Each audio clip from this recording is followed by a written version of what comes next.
தொடர்ந்து வாழ்த்துறை வழங்கிட திருவாளர் பழமுகழி அவர்களை அன்போடு அழைக்கிறோம்.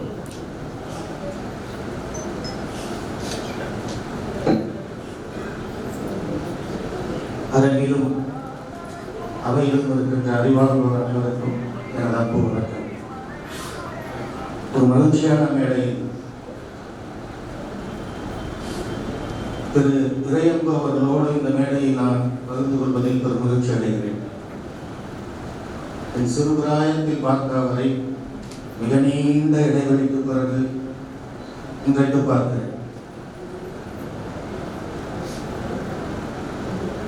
எனக்கு பெரிய ஆச்சரியம் என்னவென்றால், அவரை சந்திக்க போகிற பொழுது மருத்துவர் என்னை அவருக்கு அறிமுகம் செய்தார். நான் யார் என்பதை அவரிடம் சொன்னவுடனே அவர் என்னை மற்றவர்களுக்கு அறிமுகம் செய்தார்.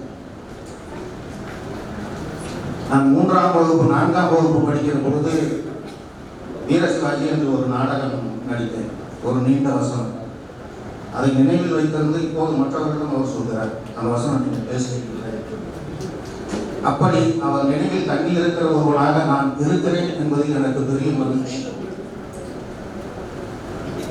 ஐயா செல்வரங்கன் அவர்களை பற்றி சொல்ல வேண்டும் என்றால், அவர் சேலத்திலேயே இருக்கிறார். ஆனால் மிக தாமதமாகத்தான் அவருடன் நான் அறிமுகம் எனக்கு நிகழ்ந்தது. ஏறத்தாழ ஒரு 2-3 ஆண்டுகள் அவ்வளவுதான் இருக்கும். நான் மற்ற எல்லா இலக்கிய நண்பர்களுக்கும் அதற்கு முன்பே அவர் தெரிந்தவராக இருந்தார். அது எனக்கு ஒரு இயல்பு இருக்கிறது, எப்போதும் நான் யாரோடும் சட்டென்று போய் ஒட்டிவிட மாட்டேன். அது இயல்பு, வேண்டும் என்று செய்வதில்லை, இயல்பு.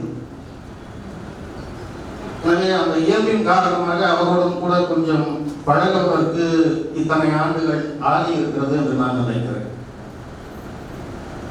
பெரிய ஆச்சரியம் ஊட்டுகிற மனிதர்களில் ஒருவராக அவரை நான் பார்க்கிறேன். அவர் எப்படி இந்த நேரத்தை மேலாண்மை செய்கிறார், அது எனக்கு ரொம்ப ஆச்சரியமா இருக்கும். எனக்குலாம் நான் ரொம்ப நேரம் சும்மா இருக்கணும்.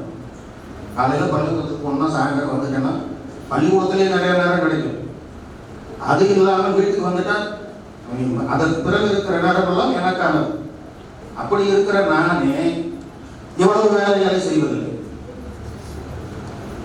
அவர் மருத்துவமனைக்கு போகிற, பல்வேறு அமைப்புகளில் பொறுப்புகளில் இருக்கிற, திருக்குறளுக்கு உரை எழுதுகிறார், கவிதை நூல் எழுதுகிறார், ஞாயிற்றுக்கிழமையானால் ஞாயிறு போற்றுதும் என்று நிகழ்ச்சி நடத்துகிறார். இத்தனையும் அவர் எப்படி செய்கிறார் என்று தெரியவில்லை. ஆனால் அந்த நேர மேலாண்மை இருக்கிறது அல்லவா, அது ரொம்ப ஆச்சரியமான ஒரு செய்தி. மீண்டும் மீண்டும் சொன்னார் எல்லோரிடமும் 5 நிமிடங்களுக்கு மேல் பேசக்கூடாது அப்படின்னு. அவர் ஏற்பாடு செய்கிற நிகழ்ச்சிகளுக்கு போனால் ஒரு 5லிருந்து 7 மணி வரைக்கும் ஒரு நிகழ்ச்சிக்கு சொல்றாங்கன்னு வச்சுக்கோங்க. நமக்கு 7:30 மணிக்கு யாராவது கூப்பிடுவாங்க, நீங்க உங்களால் வர முடியுமா அப்படின்னு. வேறு நிகழ்ச்சியாக இருந்தால் நான் உத்தரவாதம் தர முடியாது. இல்லைங்க, கூட்டம் தொடங்குற நேரம் தான் தெரியும், முடிகிற நேரமா சொல்ல முடியாது, அதனால உங்களுக்கு நான் உறுதி அளிக்க முடியாது அப்படின்னு சொல்லிடலாம். செல்வரங்கம் நடத்துகிற கூட்டமாக இருந்தால் 7 மணிக்கு 5லிருந்து 7 மணி என்று அவர் அந்த கூட்டத்திற்கான நேரத்தை முடிவு செய்து வைத்திருந்தால், மிக தாராளமாக 7:30 மணிக்கு இன்னொருவரிடம் நீங்கள் கூப்பிட்ட இடத்துக்கு நான் வருகிறேன் என்று சொல்லிவிடலாம். சரியாக 7 மணி என்று சொன்னால் அந்த 7 மணிக்கு முடிந்து விடுவார்.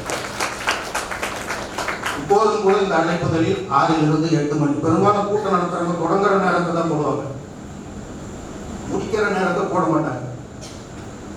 இப்போதும் இந்த அழைப்புதலில் 6லிருந்து 8 மணி என்று குறிப்பிடப்பட்டிருக்கிறது. அதனால் 8 மணிக்குள் கூட்டம் நிறைவு பெற வேண்டும் என்பதனாலும், திரு இறையன்பு அவருடைய உரையை கேட்பதற்கு நான் உட்பட நீங்கள் எல்லோரும் ஆர்வமாக இருக்கிறீர்கள் என்பதனாலும், அவருக்கான அவர் இன்னும் நிறைய இருக்கிறது அவரை பற்றி சொல்றது. நான் என்னுடைய உரையை நான் இப்போது முடித்துக் கொள்ள விரும்புகிறேன்.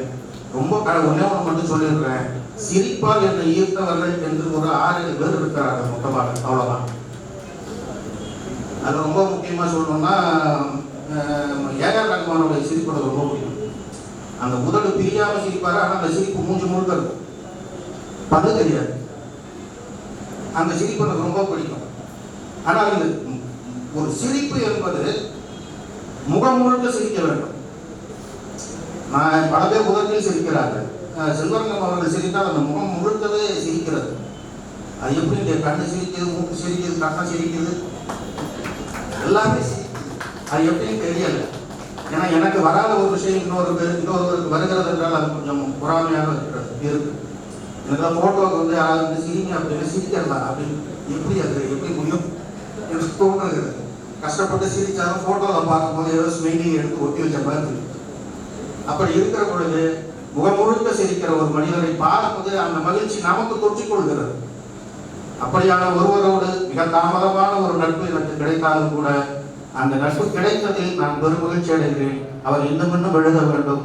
திருக்குறள் அவர் எழுதியிருக்கிற இந்த திருக்குறள் உரை அது நூலாக வரும், கண்டிப்பாக வரும். அதற்கான ஒரு முன்னோட்ட விழாவாக இந்த விழாவை நான் கருதுகிறேன். அவருக்கு என்னுடைய வாழ்த்துக்களை தெரிவித்துக் கொண்டு இந்த நல்ல வாய்ப்புக்கு நன்றி கூறி விடைபெறுகிறேன். நன்றி, வணக்கம். வாழ்த்துறை வெளியிட்ட திருவாளர் புகழேந்தி ஐயா அவர்களுக்கு நன்றிகள். தொடர்ந்து வாழ்த்துறைக்காக திருவாளர் மா ரவிச்சந்திரன் அவர்களை அன்போடு அழைக்கிறேன்.